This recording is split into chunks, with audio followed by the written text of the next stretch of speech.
The Holy Gospel according to St. Matthew. Jesus said to the disciples, "For it is as if a man going on a journey summoned his slaves and entrusted his property to them.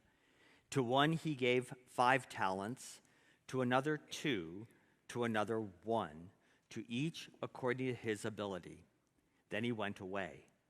The one who had received the 5 talents went off at once and traded with them and made 5 more talents. In the same way, the one who had 2 talents made 2 more talents. But the one who had received the 1 talent went off and dug a hole in the ground and hid his master's money. After a long time, the master of those slaves came and settled accounts with them. Then the one who had received the 5 talents came forward, bringing 5 more talents, saying, 'Master, you handed over to me 5 talents. See, I've made 5 more talents.' His master said to him, 'Well done, good and trustworthy slave. You have been trustworthy in a few things. I will put you in charge of many things. Enter into the joy of your master.' And the one with the 2 talents also came forward, saying, 'Master, you handed over to me 2 talents. See, I have made 2 more talents.' His master said, 'Well done, good and trustworthy slave. You have been trustworthy in a few things. I will put you in charge of many things. Enter into the joy of your master.' Then the one who had received the 1 talent also came forward, saying, 'Master, I knew that you were a harsh man, reaping where you did not sow, gathering where you did not scatter seed. So I was afraid, and I went and hid your talent in the ground. Here you have what is yours.' But his master replied, 'You wicked and lazy slave. You knew, did you, that I reap where I did not sow and gather where I did not scatter? Then you ought to have invested my money with the bankers, and on my return I would have received what was my own with interest. So take the talent from him and give it to the one with the 10. For to all those who have, more will be given, and they will have an abundance. But from those who have nothing, even what they have will be taken away. As for this worthless slave, throw him into the outer darkness, where there will be weeping and gnashing of teeth. Now, if you're as curious as I am, I have to say this. The punctuation's incorrect here. The gospel of the Lord, period. That's the gospel of the Lord? Big question mark? Because that's ridiculous. Praise to you, O Christ. Please be seated. I say it's ridiculous because it's not what oftentimes people think. This text is about talents. A talent is a weight, a measurement, and it's a measurement of a precious metal. Typically, in this situation, it's gold. And what we're talking about here is a master who will exploit on behalf of others. You have a debt with a banker, it's not going to be forgiven. You have a debt with God, God will forgive. But we're not talking about God today, we're talking about a banker. We're talking about a master that has talents being given to someone so that they can go and exploit others. So we're going to give 80 talents to Mr. Brunner. And Mr. Brunner is going to go and he's going to say, I'm going to give some to Ashton, but I'm going to give it to you at 200% interest. Would you say that's a good deal or a bad deal? Well, that's what this text is all about. It's about exploitation. It's about those with massive abundance using it, leveraging it against those who don't. And in this particular case, in this particular specific context, what this guy wanted to do was utilize 3 of his managers so that they will go out and buy up all the fields because the people would be in such debt, they wouldn't be able to respond. They wouldn't be able to pay their debt, and ultimately it would be foreclosed, and then the master would get that property. The master would have all that wealth. The master would have taken from those who have very little. Well, that's certainly not a Christian spirit, is it? To take from someone when they have a little bit, to take from someone when they have a lot, isn't one that uses the Christian spirit. But I think it boils down to this. The weight isn't in the measurement of gold, it's in the weight of our words.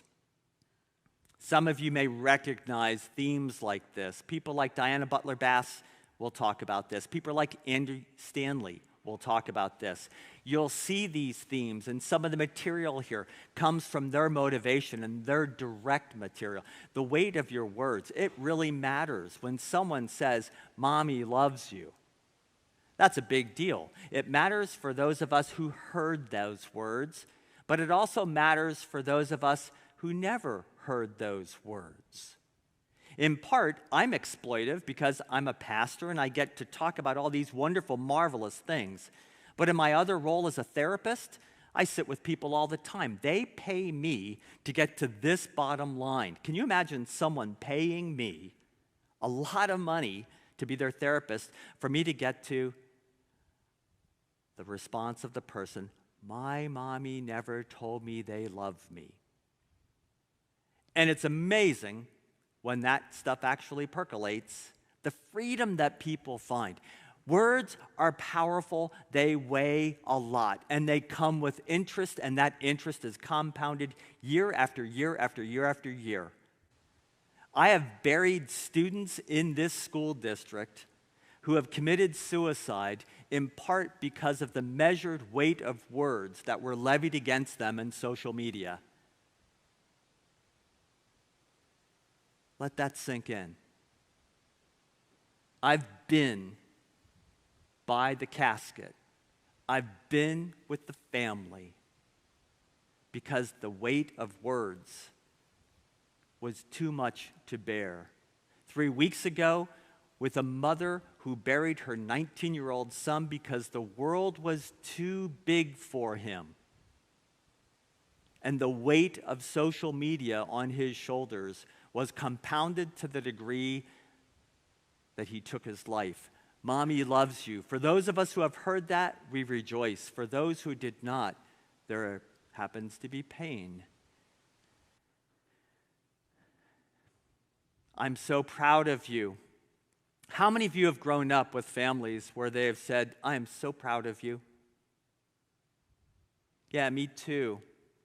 How many of you have received those words and you don't just push them off because mom or dad or aunt or uncle or grandparent or friend or neighbor say them, but you absorb the weight of those powerful words of affirmation?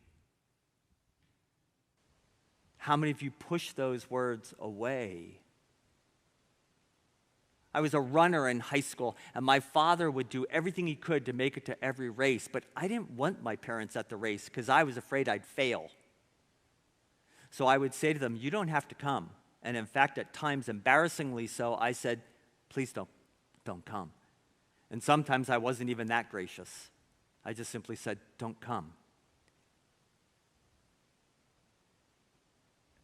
I'm not good. I'm human.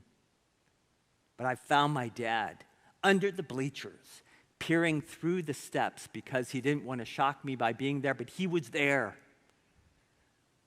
Now that's an earthly father's love for his son. How much more does our heavenly Father love us? I'm so proud of you. So proud of you. I will always have your back, no matter what you do. I will always have your back. But don't you do this.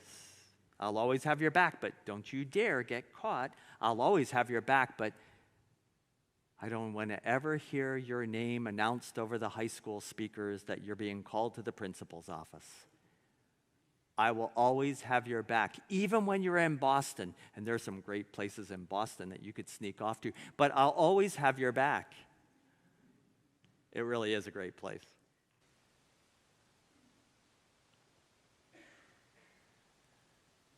Okay, clicker work. Recognizing the weight of words on us is the easy part, isn't it? When you hear, thank you for singing, do you embrace the words? Do you know that we mean them seriously? You know, Terry Wade, right? He always comes up and thanks you. Tall guy. Because it's a part of his nature. He's going to come up and he's going to say thank you. And he means it. Do we recognize and take responsibility for our words? What we say about others, how we say it about others, the impact that it can have on people, how our tongues can actually destroy lives? Every conversation is a construction zone. Every conversation. We can either build up or we can tear down. The weight of our words are not equally weighted. The source determines the weight. If Mr. Brunner says something to me, I might take it with more credibility than if Joe Smith shares those words. In part, he has credibility, and we haven't had a whole paragraph of conversation with each other in 9 years. But I have respect for the work that he has done. I've seen the fruit of his work. I've seen the abilities and the skills that he has shaped and honed. And I know something about the man just by the selections of music he chooses for you to sing. The selections alone reveal his personality. Maybe that's the therapist in me that's always analyzing. But I see it. I feel it. I experience it. And that's why, for me, I can give testimony to the man. Because he is good. And he means to do good work in shaping your children's lives, our community's children's lives. But remember, intent is usually irrelevant. How many times do we recognize that there's no correlation between the intent and the outcome? I mean, I didn't intend to accidentally push my sister when she was little into the side of the wall and chip her tooth. I didn't intend to chip her tooth. I intended to push her. But the outcome wasn't what I intended, nor was the punishment. We know the physical things. I didn't intend to break my mother-in-law's plate. I didn't really. I didn't intend to open my car door too quickly and bump into someone else's car door. But the outcome, it's there. It's revealed. It's not going away without some repair. Explaining doesn't equal repairing. I didn't mean to break the plate. I didn't mean to whack the door. I didn't mean. Those are the physical things. Those things can be glued back together, but the emotional things, I was trying to be funny. I didn't mean to hurt you. That can sometimes be misunderstood, and it's not very helpful, because when someone hurts someone else with their words, saying things like that just simply communicates blame. We blame them for taking our words the wrong way. That's kind of funny, isn't it? Like if I say something about Thomas and he takes it the wrong way, Thomas, but that's not what I meant. So now I'm blaming him because he didn't understand my words the way I meant them to be taken. He took them another way, but I'm blaming him. If he understood my intent, he wouldn't feel hurt. How many of you have felt the exact opposite?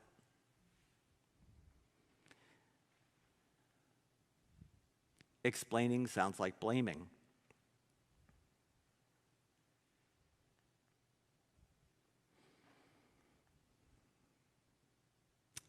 I said I'm sorry. What's the implication? It's there for you. So why aren't we fine now? Ashton, I didn't mean to make fun of you. You don't understand? We should be fine now. I apologized. I said I'm sorry. Why aren't we fine now? Why aren't we fine now? This is driving me nuts. Okay. Apologies don't reverse or erase accidental injuries to the soul. Once a soul is harmed, it doesn't necessarily, by an apology, reverse it or erase it. Just advance it one slide, please. An apology combined with an explanation sounds like an excuse. One more slide. James 3:2. We all stumble. We all have said the wrong things. Anyone who is never at fault in what they say is perfect. Another slide. Mouth control is the ultimate self-control. Next slide. Consider what a great forest is set on fire by a small spark. The tongue is also a fire. Next slide. I'm so sorry The best part of this phrase, next slide. There it is. You get it? Martha, I'm so sorry. But let me try and explain. No. I'm so sorry. Stop. Next slide. The weight of our words, they're not equally weighted. The source, if your mother says something or your father says something or a friend says something, which one has greater power in your life? And remember, the intent is usually irrelevant. Next. Your mouth is a tool. And this is what love sounds like. The other evening when we were here with the Veterans Day service, the Middle School East and Middle School West choirs were here. They were amazing. On a day when we were to celebrate veterans and what it means to be a patriot, what it means to have served one's country, the musical selections were filled with hope and joy and pure love. And those young faces were amazing. That's what I heard when you were coming in today in the 3 aisles. I saw what my community needs, not just my congregation, but my community. I saw what my country needs. I saw what the world needs in your faces. Please don't ever diminish yourself or think that you don't have a powerful impact. I'm a simple person. I'm an older guy with white hair, and I've got to tell you, I'm not just saying this to placate or to make brownie points because I don't need them. I'm saying it because I believe your voices are powerful, they are influential, they are weighted with great potential to change others' lives. There are people in this room, I will get notes, I will get a phone call here or there, I will get a text here or there, and they will say, those students made me feel, and then fill in the blank. The reality is, you made them feel. You have that ability and capacity. The weight of the words in your music, the weight of your words with each other, the weight of when you choose to use your words, when you don't choose to use your words, when your teacher says, shh, be quiet in class, and you choose not to, you're obedient. When you don't, what happens? This is what love sounds like. That's you. What you did today already for us and what you will continue to do, that's what love sounds like in my book. That's what love does. It sings. Love sings with joy. Do not let any unwholesome talk come out of your mouths, but only what is helpful for building others up according to their needs, that it may benefit those who listen. So I'm going to ask you, what is it that you want to do in the next X amount of minutes before you take communion and you leave this place? What do you want to leave behind for the people of St. John's, for me? What do you want to give to your parents? What do you want to do? I'm coming back for an answer. What do you want to leave behind for your parents today? What is it that you want to do? You know that Mr. Brunner brought you here, right? Hey, you got to be here on Sunday. You're going to get up early. You're going to go to church. You're going to sing at some crazy guy's place. And all this is going to happen. But what do you want to leave with us? Because they'll remember it. We have it recorded. We'll have that part. But what will you leave with us? What will you leave in the hearts of our people? Here's what I see. I see students that go to school with some of my other students in here. Students that have gone to Mexico to be a part of a program, not a church program, a program where a guy your age went on a trip to Mexico, like we take our kids down to Cuernavaca, and they got to see this. Eric Friend, one of my mentors' sons, Eric, at your age, went to Mexico on a little field trip, and he saw people in wheelchairs, but the wheelchairs didn't work. They were broken. The wheels weren't perfectly round. There were parts missing, and they were stuck on corners with tin cups trying to scrounge for pennies or pesos to get something to eat. And he decided, at your age, to go over and tweak some of them. He knew how to use a wrench. He had been taught as a kid to help his dad work on cars and other things. And he used his skills, and he started to kind of make these wheelchairs work. He came back to the United States and said to his parents, I don't want to go to college. I want to go back down there. And he went back down there. And now, what started with a wheelchair on the side of a street corner, 3,000 wheelchairs are being repaired every year by Eric and his small group. But what you want to know is, what I want to tell you, is that there isn't a fully functioning, bodied person in the team. People without legs in a wheelchair are fixing wheelchairs. People without arms are fixing wheelchairs. This experience is mind-blowing and life-changing. Now, Eric took his skills with his wrench, and he changed people's lives. Thousands of people's lives. Tens of thousands of people's lives. You have skills. Your talent isn't a block of gold. Your talent is you have an ability to sing. And I'm not joking. When the people clapped, when I said, hey, I'll pass on the sermon, if you guys just sing, because I didn't need the sermon today. I just needed you and your voices. That's the gift. That's the weight of your words. That's the measure of your gift to us. So thank you for being here. Tell me about Boston. Here, the deal is this. I'd like for you to come back. You can sing here if you want to or not, but how about I buy you ice cream and you tell me all about your experience in Boston? That's what I want to know. Deal?